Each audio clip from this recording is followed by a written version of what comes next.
जगभरात गाजलेलं असं एक पुस्तक ज्याचा एंड खुद्द त्याच्या रायटरला माहीत नाही, आहे की नाही मजेशीर गोष्ट. हे पुस्तक 1953 साली लिहिलेलं आहे. या पुस्तकाचा रायटर आयरिश रायटर आहे. त्याचं नाव आहे सॅम्युअल बेकेट आणि पुस्तकाचं नाव आहे वेटिंग फॉर गोदो. वेटिंग फॉर गोदो हे मुळात एक ॲब्सर्ड ड्रामा आहे, नाटकाचं पुस्तक आहे हे. गोदो या शब्दाचा वेगवेगळ्या भाषेनुसार वेगवेगळा उच्चार होतो. या नाटकामध्ये दोन प्रमुख पात्र आहेत, एक इस्टॅगॉन आणि दुसरा वॉल्दिमीर. हे दोघं कुणाची तरी वाट बघत आहेत. यांच्या दोघांमध्येही कन्फ्युजन आहे की कुणाची वाट बघत आहेत ते. रोज संध्याकाळी एक मुलगा येऊन त्यांना सांगतो की गोदो आज नाही, उद्या येणार आहे, रोज संध्याकाळी. आणि हे वर्षानुवर्ष चाललेलं आहे.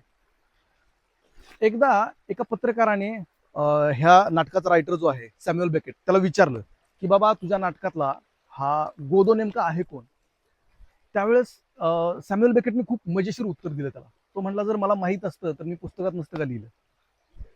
आज तागायत क्रिटिक्स, रीडर, अभ्यासक हे सगळे या गोदो हा नेमका कोण आहे याचा शोध घेत आहेत, किंवा त्यांच्या त्यांच्या आकलन किंवा क्षमतेनुसार विचार करत आहेत की एक्झॅक्टली गोदो कोण असेल.